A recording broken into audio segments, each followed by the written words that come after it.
Hello दोस्तों, आज की इकोनॉमिक्स क्लास में आप सभी का स्वागत है। आज हम बात करेंगे चैप्टर 2 के बारे में, जो मोस्ट इम्पॉर्टेंट सेशन रहेगा, जिसमें हम बात करेंगे थ्योरी ऑफ डिमांड के बारे में। उससे रिलेटेड जो है पॉइंट्स, मेजर जो पॉइंट है, इंपॉर्टेंट पॉइंट है, इसमें मैं मेंशन कर दिया हूँ। और इस चैप्टर को ध्यान से देखिएगा और पढ़िएगा और समझिएगा, ठीक है। जहाँ पे आपको कहीं पे दिक्कत होगा तो कमेंट बॉक्स में क्लियर कर दीजिएगा। तो हम बात करते हैं इसमें कौन कौन सा टॉपिक हमको पढ़ना है। पहला जो टॉपिक बात करेंगे, meaning of definition of demand, difference between demand and wants, demand schedule and its types, demand curve, जिससे पिछले ईयर क्वेश्चन आया हुआ था। डिमांड फंक्शन, यहाँ से भी क्वेश्चन बनता है। लॉ ऑफ डिमांड, यहाँ से भी क्वेश्चन आ चुका है। एक्सेप्शन ऑफ डिमांड, यहाँ से भी क्वेश्चन आते हैं। तो ये मेजर पॉइंट है। इस पोर्शंस में आपको ध्यान रखिएगा कि डिमांड का चैप्टर बहुत बड़ा है और इसके जो नेक्स्ट क्लास और जो होगा उसमें पूरी चीज़ें मेंशन हो जाएंगी MCQ के साथ, ठीक है। तो इस क्लास में जो जो पॉइंट है उसको अच्छे से देखिएगा और रीड कीजिएगा। आगे हम बात करेंगे इससे संबंधित, मीनिंग संबंधित डिफिनेशंस के बारे में बात करेंगे, क्या क्या चीज़ें इसके अंतर्गत हमको पढ़ना है। तो सबसे पहले हम इसकी मीनिंग पढ़ते हैं। तो बोलचाल की भाषा में नॉर्मली हम बोलते हैं किसी वस्तु को प्राप्त कर लेते हैं, वो हमारा डिमांड कहलाता है। लेकिन ऐसा नहीं है। अर्थशास्त्र की भाषा में हम बात करते हैं कि अर्थशास्त्र में मांग का संबंध हमेशा एक निश्चित मूल्य और निश्चित समय के बारे में बात किया जाता है और बताना भी बहुत ज़रूरी होता है, ठीक है। तो एक प्राइस का सबसे बड़ा बहुत महत्व योगदान रहता है डिमांड कहलाने के लिए।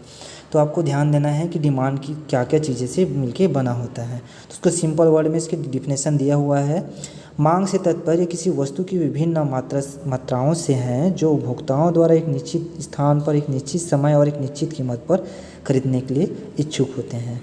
जब तक कोई व्यक्ति किसी चीज़ को, उसके पास हर चीज़ें रहने के बावजूद भी यदि खरीदने के लिए वो इच्छुक नहीं है तो उसका डिमांड नहीं कहलाएगा। उसके पास विलिंगनेस टू पावर रहना चाहिए, परचेज करने की क्षमता होनी चाहिए, तभी वो कहलाएगा डिमांड। तो यहाँ पे दिया हुआ है, demand refers to the different quantity of a commodity that are willing to purchase by consumer at a certain place, certain time and a certain price पे, ठीक है। एक निश्चित बाज़ार में, एक निश्चित प्लेस पे, एक निश्चित टाइम पे, एक निश्चित प्राइस पे जब कोई कंज्यूमर के द्वारा किसी वस्तु की विभिन्न मात्रा खरीदने के लिए तैयार होती है, तब उसको हम क्या बोलते हैं? डिमांड बोलते हैं। क्लियर है। अब उसकी डिमांड होने के लिए मुख्य तत्व कौन कौन से हैं? इच्छा, साधन, खर्च करने की तत्परता और मूल्य और निश्चित समय। यहाँ पे देख रहे हैं एक व्यक्ति जो है एक मार्केट, एक निश्चित प्लेस में गया हुआ है, एक निश्चित टाइम पे, जहाँ पे मार्केट लगता है, ठेला वाला लगाता है। वहाँ पे वो जो सेलर जो है, जो एप्पल की बेचने का काम कर रहा है, तो वहाँ पे जो व्यक्ति जो है, कंज्यूमर जो है जाता है, उसके पास क्या क्या चीज़ें हैं? उसके पास इच्छा है, उसके पास साधन है उस वस्तु को खरीदने का, खर्च करने की तत्परता है। खर्च करने की तत्परता तब आती है जब उसके पास कंफर्म हो जाता है कि मेरे पैसे हैं और इतने पैसे में इतना मैं मात्रा खरीद सकता हूँ। तो उस व्यक्ति के द्वारा उसके पास जो रिसोर्सेज है, उतने रिसोर्सेज में वो वस्तु की मात्रा मांग कर रहा है। Give me 2 kg of Apple, ठीक है। तो वहाँ पे वो देख रहा है, तो वो क्या करता है, वहाँ पे उस चीज़ को खरीद सकता है, खरीद लिया है। तो ये चीज़ें हैं डिमांड होने के लिए, उसके पास इच्छा, वांट, साधन और खर्च करने की तत्परता होनी चाहिए। उसी प्रकार यहाँ पे आइसक्रीम जो बच्ची है वो क्या बोल रहा है, ये I can demand an ice cream because I have money. वो बोल रहा है कि मुझे डिमांड चाहिए, किसी सेलर वाला जो आइसक्रीम वाला है बोल रहा है, उसको आवाज़ देते हुए कह रहा है कि मुझे आइसक्रीम चाहिए, मेरे पास पैसे हैं, मैं इसको खरीद सकती हूँ, ठीक है। तब ये उसका क्या कहला रहा है? डिमांड कहला रहा है। क्लियर है। देन उसके बाद नेक्स्ट स्लाइड में हम पढ़ते हैं, उसको और ईजिली तरीके से डायग्राम के थ्रू हम समझते हैं। यहाँ पे दिए हैं डिजायर क्या होता है, डिजायर किसको बोलते हैं, विशफुल थिंक क्या होता है, इच्छा क्या होती है, आवश्यकता कब बनती है, कब होती है, ठीक है। नीड किसको बोलते हैं, उसके बारे में बात करेंगे। डिमांड किसको बोलते हैं? यहाँ पे देखो सिंपल वर्ड में बताया है डिजायर क्या होता है। डिजायर में क्या चीज़ रहता है? फीलिंग और विशफुल टू गेट समथिंग, मतलब फीलिंग रहता है, एक विश करते हैं। उसके बाद इसमें it is a fictional in nature, जो हम कल्पना करते हैं प्राकृतिक रूप से, जैसे हमारे पास ये होना चाहिए, वो होना चाहिए बोलते हैं। उसके बाद ये लो लिमिट, इसमें कोई लिमिटेशन नहीं होता, हम जितना चाहे उतना हम विशफुल थिंक कर सकते हैं। इसके लिए ना ही हमारे पास रिसोर्सेज की आवश्यकता होती है और ना ही इसमें हमको खरीदना है या खरीदने की तत्परता होती है, या इसको ना विलिंगनेस की रिक्वायर होती है, ठीक है। तो वो सिर्फ वहाँ पे देखो, यहाँ पे एक व्यक्ति जो है, जो रोड पे बैठा है भिखारी जो है, वो एज्यूम कर रहा है कि मेरे पास घर होना चाहिए, मेरे पास कार होना चाहिए। तो ये सिर्फ ये विशफुल थिंक कर रहा है, लेकिन इस समय ना ही उसके पास पैसे हैं, ना ही उसको खरीद सकता है। क्लियर है। उसी प्रकार वांट्स, आवश्यकता कब होती है? जब हम उसको चाहते हैं लेकिन हमारे पास आवश्यकता है, इस चीज़ की हमारे पास आवश्यकता है लेकिन हम उसको खरीद नहीं सकते। खरीद क्यों नहीं सकते? जब क्योंकि हमारे पास पैसे नहीं हैं। तो यहाँ पे बोला गया है I want ice cream but I don't have money.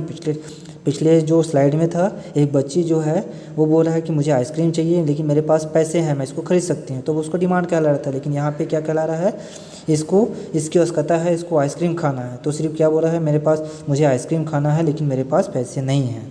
ठीक है। वांट्स क्या होता है, जनरली में हम बोल सकते हैं वांट्स एक ऐसा वस्तु, ऐसा थिंग्स होता है जो हम उसके बिना रह सकते हैं। ठीक है, मतलब हमारे पास ये हमारी आवश्यकता है लेकिन यदि ये अभी हमारे पास आवश्यकता है लेकिन अभी नहीं है। ठीक है, तो इसमें मतलब ये है कि ऐसा वस्तु जिसके बिना हम बिना रहे भी हम सर्वाइव कर सकते हैं। ठीक है। नीड में क्या होता है, ऐसी चीज़ें जिसके बिना हम सर्वाइव कर ही नहीं सकते। ठीक है, जिंदा नहीं रह सकते। तो मेन 3-4 जो फैक्टर है जो हम बचपन से ही सुनते आ रहे हैं, रोटी कपड़ा और मकान, shelter food water and clothing, ये एक ऐसा चीज़ है जिसके बिना हम सर्वाइव नहीं कर सकते, जो इसको क्या बोलते हैं, नीड्स बोलते हैं। ठीक है, जैसे घर है, शेल्टर है और प्रोडक्ट है, ये चीज़ें। डिमांड में देखो सब चीज़ें मेंशन है, फीलिंग विशफुल थिंग्स है। ठीक है, पे करने की तत्परता है। ठीक है, रियलिस्टिक नेचर होना चाहिए, लिमिटेड वांट्स, लिमिटेड डिमांड होना चाहिए। यहाँ पे बोला है रिसोर्सेज का रिक्वायरमेंट होना चाहिए, विलिंगनेस का रिक्वायरमेंट होना चाहिए, तब जाके डिमांड होता है। ये चीज़ें होना चाहिए। क्या क्या चीज़ें, विशफुल थिंग्स होना चाहिए, डिजायर होना चाहिए, लिमिटेड होना चाहिए, रिसोर्सेज रिक्वायर होना चाहिए, रिसोर्स के पास पर्याप्त मात्रा में रिसोर्सेज होना चाहिए, और रिसोर्सेज उसके पास पर्याप्त मात्रा में है लेकिन उसके पास विलिंगनेस पावर भी होनी चाहिए, खरीदने की क्षमता भी होनी चाहिए, तब जाके ये डिमांड कराता है। क्योंकि इस व्यक्ति के पास है, इसी वजह से वह एप्पल की डिमांड कर रहा है 2 केजी का। ठीक है, इस बच्ची के पास पैसे हैं इसलिए वह डिमांड कर रहा है, खरीदने की क्षमता इसलिए वह डिमांड कर रहा है आइसक्रीम का। ठीक है, क्लियर है। उम्मीद है कि इस जो डायग्राम है, पिक्चर है, उसके थ्रू आप लोगों को इजी तरीके से समझ आ गया होगा। क्योंकि डिमांड को समझना बहुत मुश्किल है, बहुत कम समय में इसको समझना बहुत दिक्कत होता है। तो मैंने आप लोगों के लिए एक सिंपल वर्ड में कम समय में ही इसको डायग्राम के थ्रू मैंने समझा दिया, पिक्चर के थ्रू। ठीक है, अब बात करते हैं इसमें वांट्स और डिमांड में क्या अंतर है। मेजर पॉइंट आपको याद रखना है कि डिमांड जो है किससे बनती है, वांट से, और वांट्स जो किससे, आवश्यकता किससे बनती है, डिजायर से। डिजायर होगी तभी वह हमारी आवश्यकता बनेगी, जो आवश्यकता होगी तभी वह हमारा डिमांड बनेगी। ठीक है, मांग आवश्यकता का परिणाम होता है। ठीक है, और जो आवश्यकता का परिणाम क्यों, जब आवश्यकता होगी तभी डिमांड बनेगा। इसी प्रकार आवश्यकता मांग का कारण होती हैं, क्योंकि आवश्यकता के बिना मांग नहीं बन सकता। ठीक है, मांग का वस्तु के साथ सीधा संबंध होता है। ठीक है, क्लियर है। मांग का वस्तु के साथ, प्राइस के साथ रिलेशनशिप पाया जाता है, जबकि आवश्यकता के साथ कीमत का कोई संबंध नहीं पाया जाता है। मांग जो है परमानेंट नेचर नहीं, ये अस्थायी होता है, इसका परमानेंट नेचर नहीं होता है, जबकि आवश्यकता परमानेंट नेचर का होता है। क्योंकि डिमांड जो है प्राइस के अकॉर्डिंग घटता बढ़ता है, इसलिए वो अस्थायी नेचर का होता है, प्रकृति का होता है। ठीक है, ये हो गया आपको वांट्स और डिमांड में सिंपल अंतर।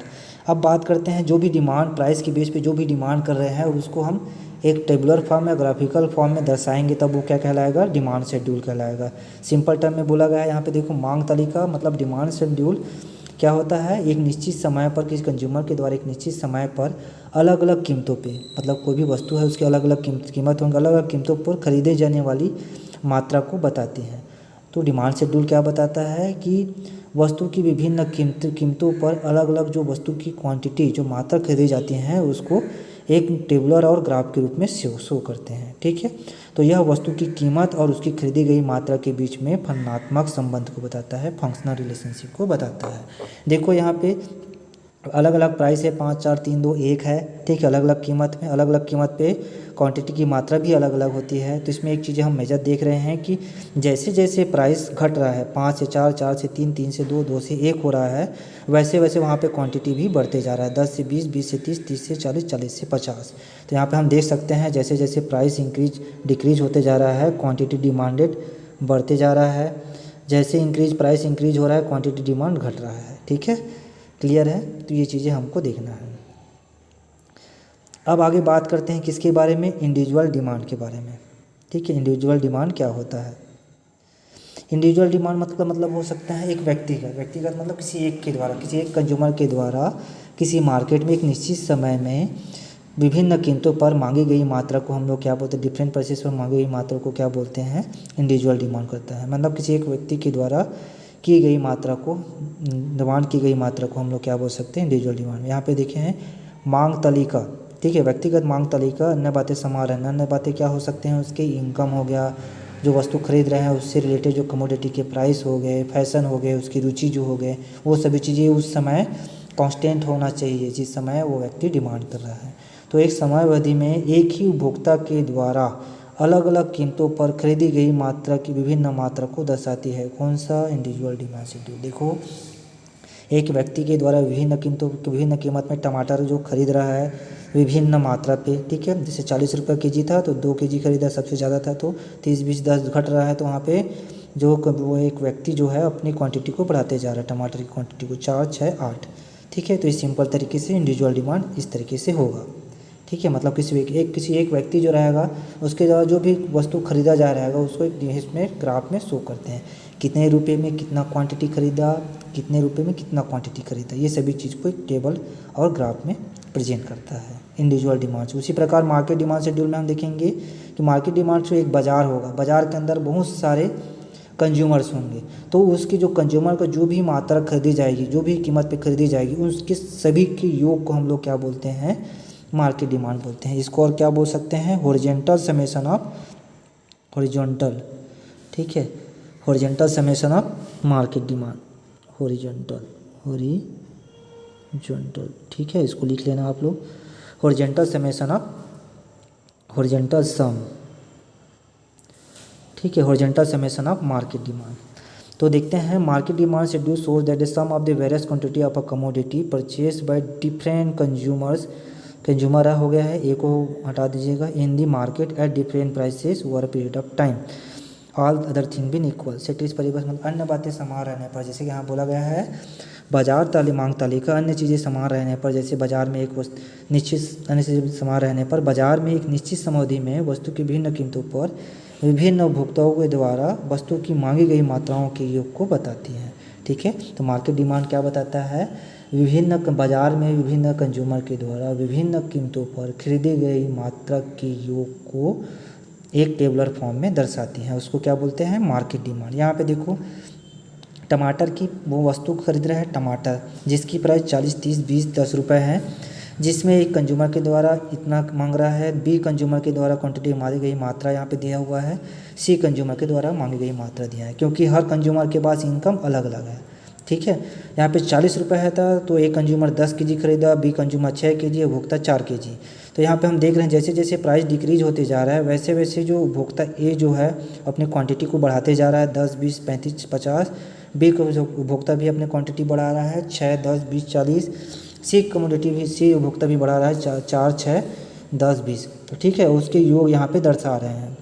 तो जैसे जैसे वहाँ पे वस्तु का प्राइस डिक्रीज होते जा रहा है, कंज्यूमर जो है अपनी क्वांटिटी को बढ़ाते जा रहा है।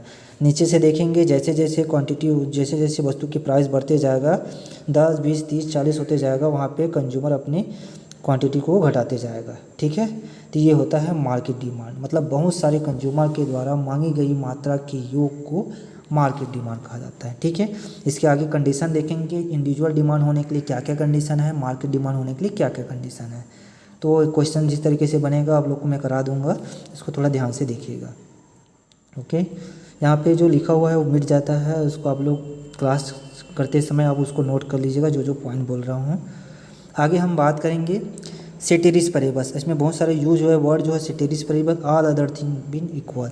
तो इसमें डायरेक्ट क्वेश्चन रहता है, सेटेरिस परेबस आपका मेंशन रहेंगे, डायरेक्ट क्वेश्चन रहेगा what do mean by ceteris paribus या सेटेरिस परेबस मीन्स, तो उसका मतलब होता है all other thing been equal. Hindi में बात करेंगे अन्य चीज़ें या अन्य चीज़ें समान रहने पर, जो भी चीज़ें समान रहेंगी जिसके बारे में हम बात करें वो क्या रहेंगे, फिक्स रहेंगे, उसमें कोई चेंजेस नहीं होंगे। तो all other thing been equal means बोलेगा या सेटेरिस परेबस मीन बोलेगा, तो आपको ध्यान रखना है। अन्य बातें समान रहने पर ceteris paribus means all other thing been equal, all other thing been equal means ceteris paribus. Direct question रहता है, इसको ध्यान देना, ठीक है। अब उसके बाद condition for individual demand, individual demand के लिए क्या क्या कंडीशन होना चाहिए। पहला तो डिमांड और प्राइस के बीच में क्या होता है, जो रिलेशनशिप बनता है, ठीक। दूसरा है क्या क्या चीज़ें उसमें कांस्टेंट होना चाहिए, कोई चेंजेस नहीं होना चाहिए जब इंडिविजुअल डिमांड हो रहा है तब। तो पहला कंडीशन है जो वस्तु डिमांड कर रहे हैं उससे संबंधित अन्य वस्तु के प्राइस में कोई चेंजेस नहीं होने, प्राइस ऑफ रेटेड गुड में कोई चेंजेस नहीं होना चाहिए, इनकम ऑफ कंज्यूमर में कोई चेंजेस नहीं होना चाहिए, टेस्ट एंड प्रेफरेंसेस में कोई चेंजेस नहीं होना चाहिए, एक्सपेक्टेशन अबाउट प्राइस में कोई चेंजेस इन फ्यूचर, मतलब फ्यूचर में उस वस्तु का प्राइस जो हो रहा है उसमें फ्यूचर में चेंजेस नहीं होना चाहिए। ठीक है, तो ये मोटा मोटा जो है कंडीशन फॉर इंडिविजुअल डिमांड, यहाँ से क्वेश्चंस बनता है तो उसको ध्यान दीजिएगा। तो इंडिविजुअल डिमांड के लिए क्या क्या कंडीशन होनी चाहिए। ठीक है, आगे बात करेंगे मार्केट डिमांड के कंडीशन के। मार्केट डिमांड में कौन कौन से कंडीशन होना चाहिए, इसमें चार कंडीशन जो है वो इंडिविजुअल डिमांड के केस में जो रहेगा वही है। Price of related good do not changes, income of the consumer not changes, taste and preference not changes, expectation about price changes in future not changes. ठीक है, अब उसके बाद 3 पॉइंट यहाँ पे ऐड होगा मार्केट डिमांड में, इसको ध्यान रखना है। डिस्ट्रीब्यूशन ऑफ इनकम ये है, इसमें कोई चेंजेस नहीं होना चाहिए। मार्केट साइज और पॉपुलेशन साइज में कोई चेंजेस नहीं होना चाहिए। सीजन और क्लाइमेट में कोई चेंजेस नहीं होना चाहिए। ये 3 फैक्टर आपको अलग से याद रखनी है। ठीक है, तो ये हुआ आपका कंडीशन फॉर मार्केट डिमांड। ठीक है, जो कंडीशन है उसको थोड़ा सा ध्यान रखिएगा।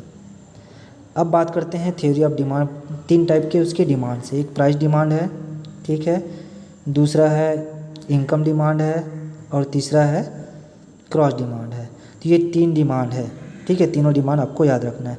प्राइस डिमांड किसको बोलते हैं, जब कोई उपभोक्ता विभिन्न कीमतों पर वस्तु की मात्रा को खरीदने के लिए तैयार रहते हैं तो उसको बोलते हैं प्राइस डिमांड।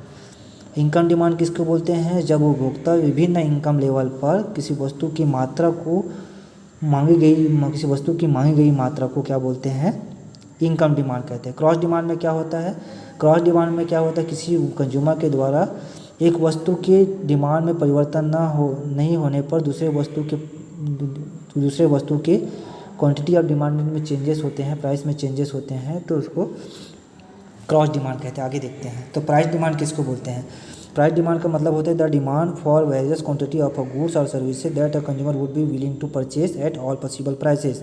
यहाँ पे हिंदी में देख रहे हैं, अन्य बातें समान रहने पर, सेक्टरिस परिबस। जैसे अन्य बातें कौन कौन से हैं, वस्तु की रिलेटेड सब्स्टिट्यूट गुड्स, वस्तुओं की कीमत, आय, फैशन आदि।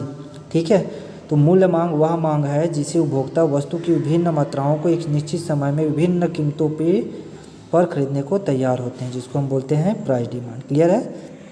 उसी प्रकार हम बात करेंगे इनकम डिमांड के बारे में।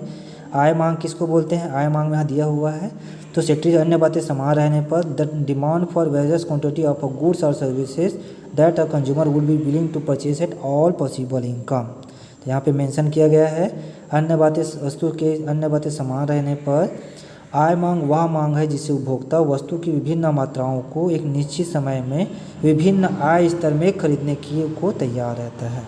ठीक है, विभिन्न आय में खरीदने को तैयार रहता है, तब उसको बोलते हैं इनकम डिमांड। क्लियर है। अब बात करते हैं क्रॉस डिमांड के बारे में। क्रॉस डिमांड किसको बोलते हैं, क्रॉस डिमांड में आपको ध्यान रखना है ए और बी, मतलब 2 चीज़ें के बारे में बात करेंगे तभी वो क्रॉस डिमांड होगा। इसमें बोलता है various quantity of a good और services that consumer would be willing to purchase not due to change in the price of commodity under consideration. जिस वस्तु के बाद में बात करें उसके प्राइस में कोई चेंजेस नहीं होगा, जबकि but due to change in the price of related good, दूसरे वस्तु के प्राइस में चेंजेस होंगे, तो इसको बोलेंगे क्रॉस डिमांड। ठीक है, एक में चेंजेस नहीं होगा लेकिन उसके दूसरे वस्तु के जो प्राइस है उसमें चेंजेस दिखाई देगा, जिसके कारण क्रॉस डिमांड कहलाएगा। ठीक है, जैसे कौन कौन से सब्स्टिट्यूट गुड्स और कम्प्लीमेंट्री गुड्स, ये क्या होते हैं आगे पढ़ते हैं। तो क्रॉस डिमांड के अंतर्गत क्या क्या चीज़ें आएंगे, सब्स्टिट्यूट गुड्स और कम्प्लीमेंट्री गुड्स। सब्स्टिट्यूट गुड्स मतलब एक वस्तु के प्राइस में यदि इंक्रीज हो रहा है तो दूसरे वस्तु के क्वांटिटी और डिमांडेड में चेंजेस दिखाई देंगे। उसी प्रकार कम्प्लीमेंट्री गुड्स में क्या होता है, एक वस्तु के प्राइस में चेंजेस होता है तो दूसरे वस्तु के क्वांटिटी ऑफ डिमांडेड में चेंजेस होता है। तो दोनों में देखेंगे कि सब्स्टिट्यूट गुड्स में क्रॉस डिमांड कर्व कैसे बनता है, पॉजिटिव होता है, नेगेटिव होता है। उसके बाद कम्प्लीमेंट्री गुड्स में क्रॉस डिमांड पॉजिटिव होता है, नेगेटिव होता है, ये चीज़ें देखेंगे। क्लियर है। डिमांड वस्तु यहाँ पे बोला गया है आड़ी मांग, मतलब क्रॉस डिमांड किसी वस्तु या सेवा की विभिन्न मात्राओं को संदर्भित करता है जिससे उपभोक्ता वस्तु की कीमत में बदलाव के कारण नहीं बल्कि उस वस्तु से संबंधित अन्य वस्तु की कीमत में बदलाव के कारण खरीदने को तैयार रहता है, जैसे कि स्थानापन्न वस्तुएं और पूरक वस्तुएं। तो इस चीज़ को समझने से पहले आपको ये चीज़ें पढ़ना पड़ेगा, स्थानापन्न वस्तुएं पूरक वस्तुएं क्या होती हैं। यहाँ से क्वेश्चन बहुत बार आते हैं, बोलता है कि cross demand for substitute good, cross demand का सब्स्टिट्यूट गुड्स का क्रॉस डिमांड कैसा होता है, पॉजिटिव होता है, नेगेटिव होता है, अपवर्ड होता है कि डाउनवर्ड होता है, ये चीज़ें आपको देखना है। क्लियर है। अब बात करते हैं सब्स्टिट्यूट गुड्स और कम्प्लीमेंट्री गुड्स को समझते हैं। ठीक है, क्लियर है। स्थानापन्न वस्तुएं क्या होता है, वह वस्तुएं होती हैं जिसे एक दूसरे के स्थान पर प्रयोग कर सकते हैं। सब्स्टिट्यूट गुड्स वह गुड्स होती हैं जिसे हम एक दूसरे के स्थान पर प्रयोग किया जा सकता है, जैसे चाय और कॉफ़ी, ठीक है। सब्स्टिट्यूट गुड्स मतलब ये यदि एक वस्तु नहीं रहेगा तो उसके बदले दूसरे सिमिलर वस्तु है उसको हम क्या कर सकते हैं, खरीद सकते हैं, ठीक है। स्थान पर वस्तुएं क्या होती हैं उसको देखते हैं। स्थान पर वस्तुएं क्या होती हैं उसको देखते हैं। तो हम कहाँ पहुँचे थे, हम बात करते हैं सब्स्टिट्यूट गुड्स जो पहुँच रहे थे। तो अब अभी तक आप लोगों को समझ आ गया हो कि सब्स्टिट्यूट गुड्स किसको बोलते हैं। मतलब ऐसे वस्तु जिसके अगर दो वस्तु है जो सिमिलर है, एक वस्तु अगर नहीं है तो दूसरे वस्तु हम कर सकते, जैसे शक्कर और गुड़ के हम कर सकते हैं, चाय और कॉफ़ी के कर सकते हैं। तो आपको ध्यान रखना है स्थानापन्न वस्तुएं। सब्स्टिट्यूट गुड्स में डिमांड कर्व कैसा होगा, डिमांड के साथ कैसे रिलेशनशिप बताएगा, आपको ध्यान रखना है। सब्स्टिट्यूट गुड्स क्या होता है, वह स्थानापन्न वस्तुओं के मूल्य तथा मांगी गई मात्रा में सीधा संबंध होता है। इसमें बोला गया है सब्स्टिट्यूट गुड्स और क्वांटिटी डिमांड के बीच में क्या होता है, पॉजिटिव रिलेशनशिप, डायरेक्ट रिलेशनशिप आ जाता है। सब्स्टिट्यूट गुड्स के प्राइस, मतलब मान लो ए जो है सब्स्टिट्यूट गुड्स के क्या है, प्राइस है, ठीक है। प्राइस तथा मांग के बीच में सीधा, प्राइस में यदि इंक्रीज होगा, एक कमोडिटी के प्राइस में यदि इंक्रीज होगा तो क्वांटिटी जो है मांगी गई मात्रा सीधा संबंध बोल रहे हैं। तो डायरेक्ट रिलेशनशिप कब बनेगा, जब प्राइस और क्वांटिटी डिमांड दोनों एक दूसरे के इंक्रीजिंग में रहेंगे, ठीक है। जैसे ए वस्तु के प्राइस इंक्रीज हो रहा है तो क्वांटिटी ऑफ डिमांडेड बी वस्तु के क्वांटिटी ऑफ डिमांडेड में इंक्रीज होगा, यदि ये डिक्रीज होगा तो ये भी डिक्रीज होगा, ठीक है। तो यहाँ पे ध्यान रखना है दोनों के बीच। सब्स्टिट्यूट गुड्स के केस में क्वांटिटी डिमांड जो है पॉजिटिव होता है, अपवर्ड स्लोपिंग होता है, ठीक है। पॉजिटिव और क्या हो रहा है, ये अपवर्ड स्लोपिंग, ठीक। अर्थात एक वस्तु के मूल्य में इंक्रीज डिक्रीज होगा तो दूसरे वस्तु के मांग में इंक्रीजिंग और डिक्रीजिंग होगा, ठीक है। जैसे इसमें इंक्रीज होगा तो उसके मांग में भी इंक्रीज होगा, जैसे इसमें पहले वस्तु में डिक्रीज होगा दूसरे वस्तु के मांग में भी डिक्रीज होगा, ठीक है। तो ये ध्यान रखना है, पहले वस्तु के प्राइस में यदि इंक्रीज हो रहा है तो दूसरे वस्तु के क्वांटिटी डिमांडेड में इंक्रीज होगा, जबकि प्राइस में कोई चेंजेस नहीं होगा, ठीक है। उसी प्रकार एक वस्तु के प्राइस डिक्रीज हो रहा है तो दूसरे वस्तु की क्वांटिटी और डिमांडेड इंक्रीज होंगे, ठीक है, डिक्रीज होंगे। तो दोनों में क्या होता है, पॉजिटिव रिलेशनशिप आ जाता है। यदि प्राइस इंक्रीज हो रहा तो डिमांड भी इंक्रीज होगा, यदि ये डिक्रीज हो रहा है तो ये भी डिक्रीज होगा, ठीक है। दोनों एक साथ घटेंगे, दोनों एक साथ बढ़ेंगे, ठीक है। तो इसलिए यहाँ पे बोला गया है स्थानापन्न वस्तुएं, जैसे इसलिए सब्स्टिट्यूट गुड्स का आड़ी मांग जो होता है वो नीचे से ऊपर की ओर होता है। जैसे अब इसमें देखते हैं कैसे नीचे से ऊपर की ओर देखते हैं। ये जो है इस साइड को हम लेफ्ट बोलते हैं, इस साइड को हम राइट बोलते हैं, ठीक है। जब राइट से यहाँ बोला है नीचे से ऊपर की ओर, मतलब ये इधर राइट है, राइट से लेकर इसे ऊपर की तरफ जा रहा है तो ये ऐसा जाएगा, ठीक है। नीचे से ये ऊपर की तरफ जा रहा है तो राइट टू लेफ्ट, मतलब ये नीचे से दाएं की ओर होगा। तो इसको क्या बोलेंगे हम लोग, अपवर्ड।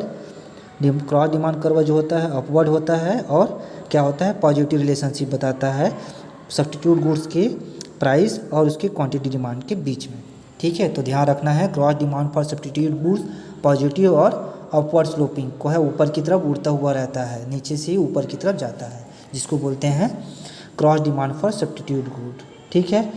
उसी प्रकार हम बात करेंगे कंप्लीमेंट गुड्स, पूरक वस्तुएं किसको बोलते हैं, ठीक है। कंप्लीमेंट्री गुड्स क्या होता है, वह वस्तुएं होती है जिनका उपयोग एक दूसरे के साथ पूरक के रूप में प्रयोग किया जाता है, ठीक है। मतलब इसको हम ज्वाइंट समझ सकते हैं एक दूसरे के साथ, मतलब अगर एक नहीं होगा तो दूसरा चल नहीं सकता, ठीक है। मतलब दोनों का होना इम्पोर्टेंस है, ठीक है। तो कंप्लीमेंट्री गुड्स वह गुड्स होता है जिनका उपयोग एक दूसरे के साथ पूरक के रूप में प्रयोग किया जाता है, जैसे कार और पेट्रोल, पेन और स्याही, ठीक है। कार और पेट्रोल और पेन और स्याही, जैसे कार नहीं होगा तो पेट्रोल नहीं होगा तो कार नहीं चल पाएगा, स्याही नहीं होगा तो पेन नहीं चल पाएगा। तो दोनों क्या रहे हैं, ज्वाइंट होना चाहिए, कंप्लीमेंट होना चाहिए, जो एक दूसरे के साथ पूरक के रूप में कार्य करता है, जो उसकी पूर्ति करता है, ठीक है। जैसे हमारे शरीर के ग्रोथ के लिए हमको फूड की आवश्यकता होती है, उसी प्रकार कंप्लीमेंट्री गुड्स में कार के लिए पेट्रोल की आवश्यकता होती है, ठीक है। अब इसमें बात करते हैं प्राइस के साथ रिलेटिव करते हैं कि कंप्लीमेंट्री गुड्स का डिमांड के साथ, कंप्लीमेंट्री गुड के मूल्य का प्राइस का डिमांड के साथ क्या रिलेशनशिप पाया जाता है। यहाँ पे लिखा गया है पूरक वस्तुओं के मूल्य एवं मांगी गई मात्रा में विपरीत संबंध पाया जाता है। मतलब इनडायरेक्ट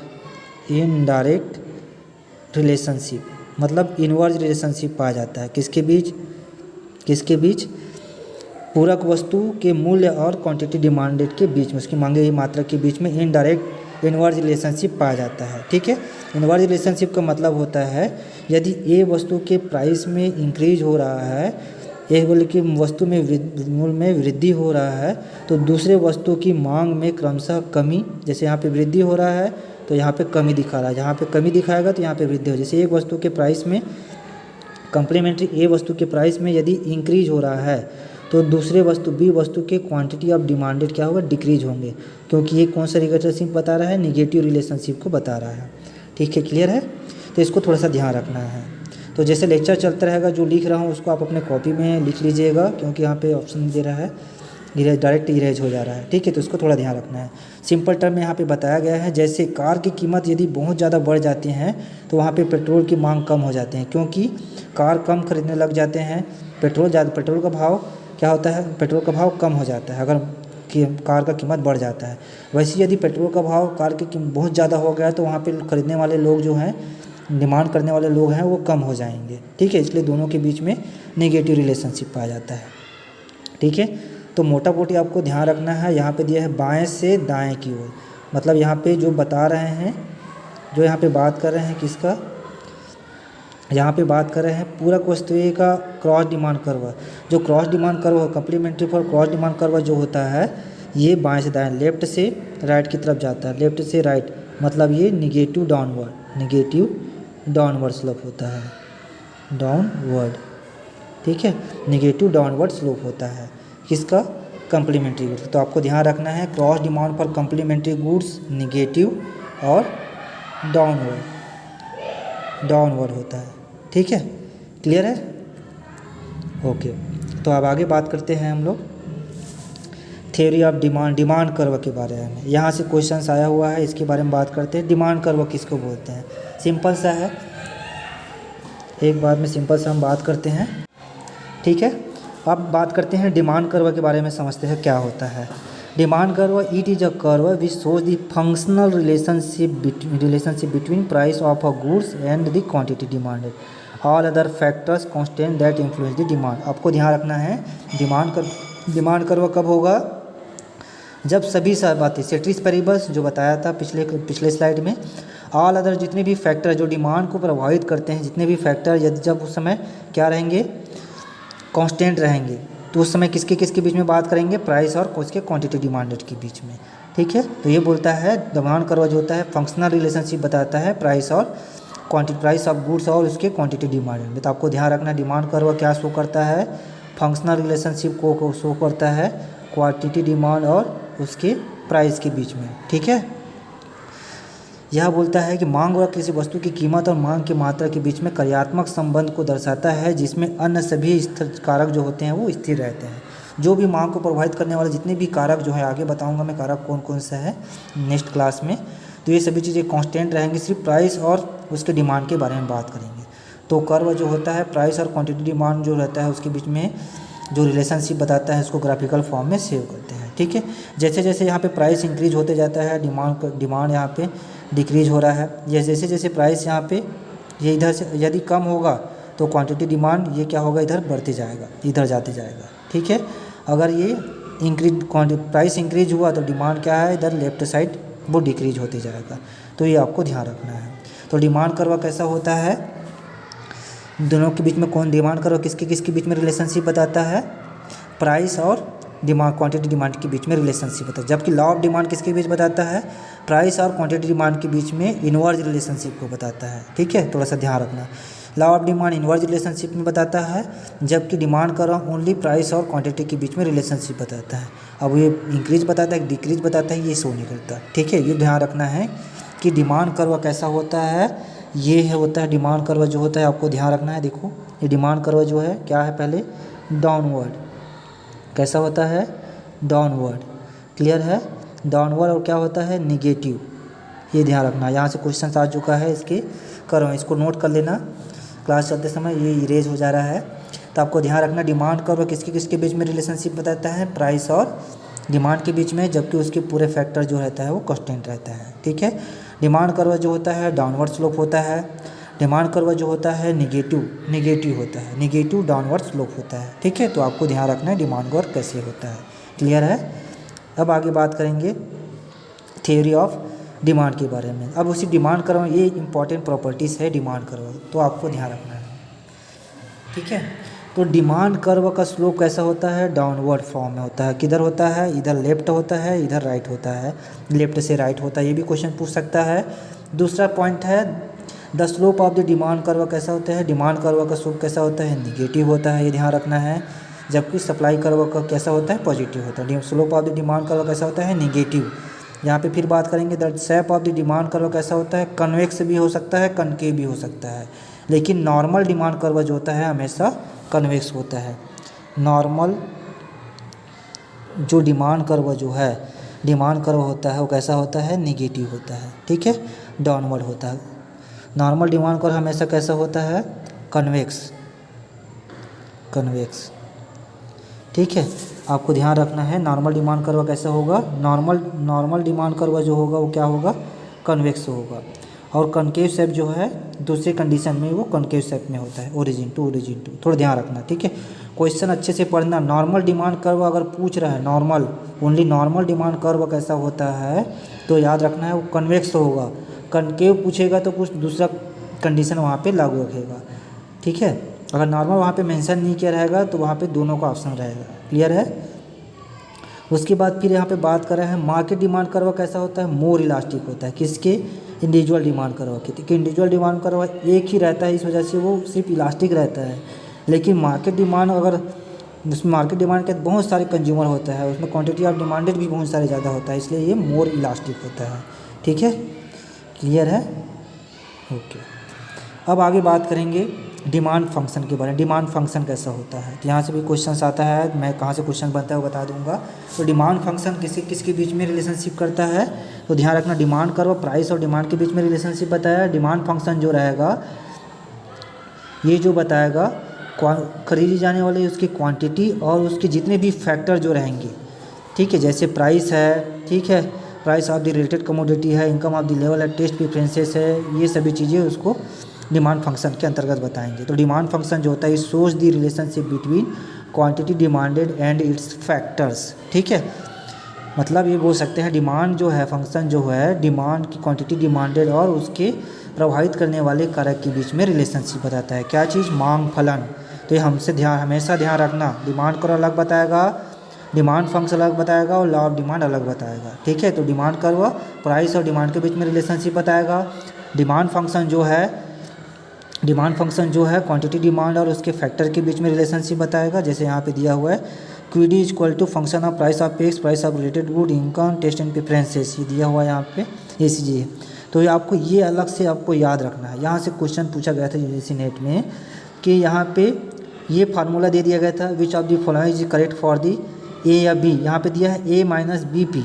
ठीक है, क्यू डी बराबर A minus B P. Q D क्या शो करता है, क्वांटिटी डिमांडेड को, ए क्या शो करता है, इंटरसेप्ट, बी क्या करता है, स्लोप ऑफ दी कर्व को शो करता है, और पी जो होता है प्राइस को शो करता है। तो वहाँ पे डायरेक्ट क्वेश्चन पूछता है, फार्मूला दे दिया जाएगा, ए के बारे में पूछेगा, ए क्या डिनोट करता है, ए क्या बताता है, बी क्या बताता है, पी क्या बताता है। तो आपको तीनों को अच्छे से याद रखना है। ठीक है, तो यहाँ पे दोनों के क्वेश्चन आ चुका है, ए और बी का। ठीक है, इसमें से डिमांड फंक्शन में ए को इंटरसेप्ट बोला जाता है और बी को स्लोप ऑफ दी कर्व बोला जाता है। ये दोनों थोड़ा ध्यान रखना। ठीक है, यहाँ पे ओके, डिमांड फंक्शन हो गया। अब बात करते हैं मोस्ट इंपॉर्टेंट जो चैप्टर जो है लॉ ऑफ डिमांड। यहाँ से दो तीन क्वेश्चन पूछा था। पहला क्वेश्चन पूछा था यहाँ से, डिमांड रिलेशनशिप प्राइस और क्वांटिटी डिमांड के बीच में कैसा रिलेशनशिप बताता है, फंक्शनल और मैथमेटिकल रिलेशनशिप बताता है। ये अच्छे से ध्यान रखिएगा। लॉ ऑफ डिमांड जो होता है प्राइस ऑफ द गुड और क्वांटिटी ऑफ डिमांडेड के बीच में फंक्शनल और मैथमेटिकल रिलेशनशिप आ जाता है। दूसरा पॉइंट क्या है इसका, ये शो करता है प्राइस ऑफ द कमोडिटी और क्वांटिटी डिमांड के बीच में इनवर्ज रिलेशनशिप।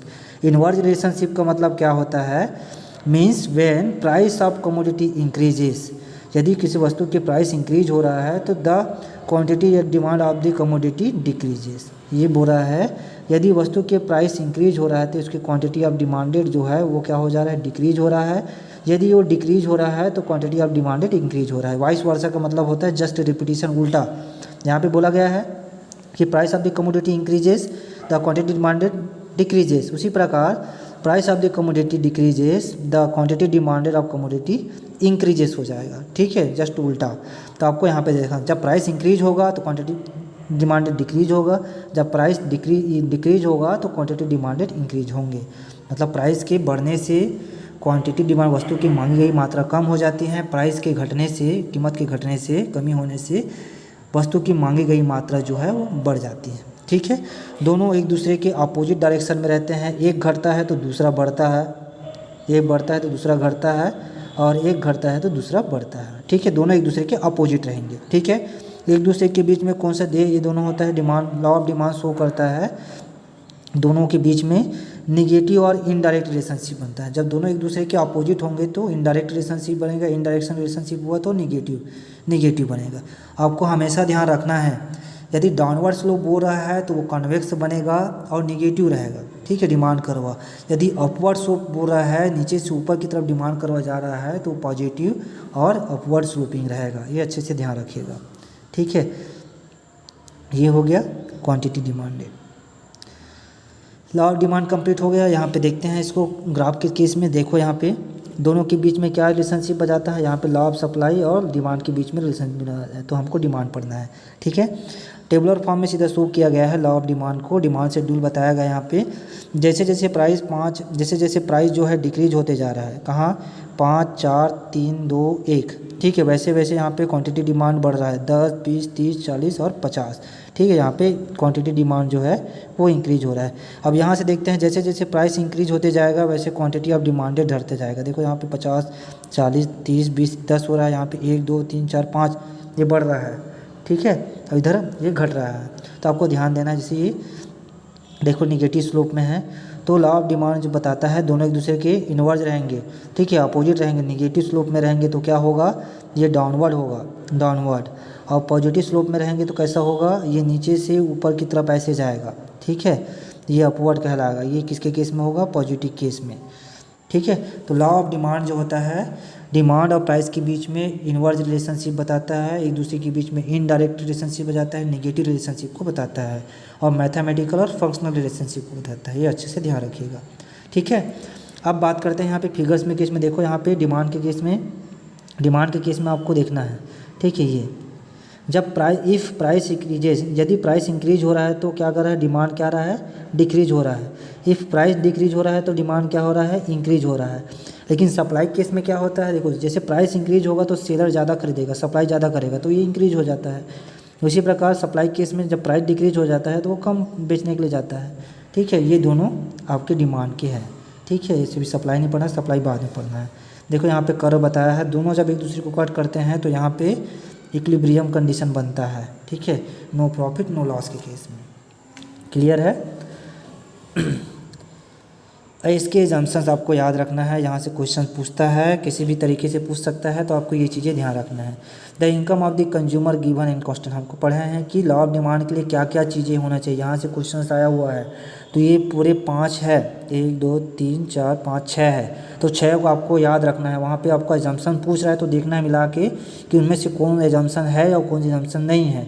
तो सबसे पहले इनकम की बात करेंगे तो कंज्यूमर का इनकम कांस्टेंट रहेगा। फिर प्राइस वाली बात हुआ तो सब्स्टिट्यूट मतलब रिलेटेड कमोडिटी के प्राइस क्या बोलेंगे, वहाँ पे कांस्टेंट है बोलेंगे। यहाँ पे देखो कहीं पे होगा, ये देखो commodity must not have substitute, ये नहीं होना चाहिए। Price of the other goods constant, यहाँ पे बोला गया है अन्य संबंधित वस्तुओं की कीमतों में कोई परिवर्तन नहीं होना चाहिए। जो वस्तु वहाँ पे जो कंज्यूमर वहाँ पे डिमांड कर रहा है तो लॉ ऑफ डिमांड के अकॉर्डिंग उसके टेस्ट प्रेफरेंसेस और पसंद हैबिट्स में कोई चेंजेस नहीं होना चाहिए। ठीक है, तो निगेटिव रिलेशनशिप होना चाहिए। यदि हैबिट है तो वहाँ पे पॉजिटिव रिलेशनशिप हो जाएगा, इंक्रीज डिक्रीज होगा तो। ठीक है, तो नो चेंज, अगर कांस्टेंट रहेगा तभी वो लॉ ऑफ डिमांड लागू होगा। उसके बाद नो चेंज इस साइज ऑफ पॉपुलेशन, पॉपुलेशन में कोई चेंजेस नहीं होना चाहिए, क्योंकि ज़्यादा पॉपुलेशन होगा तो ज़्यादा डिमांड होगा तो पॉजिटिव रिलेशनशिप बन जा रहा है। लेकिन लॉ ऑफ डिमांड क्या बोलता है, प्राइस और डिमांड के बीच में निगेटिव रिलेशनशिप होता है। उसके बाद the commodity must not have substitute, वहाँ पे सब्स्टिट्यूट गुड्स उपस्थित नहीं होने चाहिए। ठीक है, एब्सेंट होना चाहिए लॉ ऑफ डिमांड में। उसके बाद बोला गया है कि भविष्य में वस्तु की प्राइस चेंजेस नहीं होना चाहिए। तो ये सभी चीज़ें मेंशन्स रहेंगे लॉ ऑफ डिमांड के अंतर्गत। ठीक है, ये सभी चीज़ें रहेंगे तभी वो लॉ ऑफ डिमांड के अंतर्गत आएंगे। ये सभी चीज़ें नहीं रहेंगे तो लॉ ऑफ डिमांड के अंतर्गत नहीं आएंगे। क्लियर है? उम्मीद है कि थोड़ा समझ में आ रहा होगा। अगर थोड़ा सा समझ में नहीं आ रहा होगा तो कमेंट बॉक्स में बता दीजिएगा। ठीक है, बार बार रिपीट करके इसको पढ़िएगा। अब एक्सेप्शन की हम बात करते हैं। मांग के नियम के अपवाद कौन कौन से हैं। तो यहाँ पे सबसे पहले मांग का अपवाद कब होगा, जब वस्तु के प्राइस बढ़ रहा है तो उस वस्तु की डिमांड भी बढ़ रहा होगा। तो दोनों में पॉजिटिव रिलेशनशिप हो बनेगा तो वो लॉ ऑफ डिमांड में लागू नहीं होगा, ये अपवाद कहलाएगा। जैसे कि डेस्टिनेशन गुड्स या वेवलेंस गुड। डेस्टिनेशन गुड को क्या बोलते हैं हम लोग, नेचुरल डेस्टिनेशन गुड्स को हम लोग बोलते हैं। ठीक है, तो इसमें क्या होता है, हाई वेस्टेज हाई डिमांड वाले कमोडिटी रहेंगे। वेवलेंस गुड्स मतलब इसमें बोल सकते हैं मोर डिमांड, ठीक है, when their price are high. इसमें ये गुड्स होते हैं जिसमें वेवलेंस गुड्स वह गुड्स होते हैं जैसे ज्वेलरी हो गया, ठीक है, डायमंड हो गया। मतलब इसमें होता है प्राइस ज़्यादा इंक्रीज होगा, प्राइस ज़्यादा रहेगा तो उसको खरीदने वाले भी ज़्यादा रहेंगे, क्योंकि जिसके पास इनकम बहुत ज़्यादा रहता है तो उसके खरीदने वाले प्राइस भी बहुत ज़्यादा रहते हैं। ठीक है, खरीदने वाले बहुत ज़्यादा रहते हैं। तो वेवलेंस गुड्स क्या होता है, वेवलेंस गुड्स वह गुड्स होता है जो लग्जरियस कमोडिटी होते हैं, जैसे jeweller, diamond, costly car, life style, ये सभी चीज़ें वेवलेंस गुड्स हैं। तो पूरे गुड्स के बारे में एक अलग सा क्लास बनाऊंगा, उसमें आप लोग समझ जाओगे।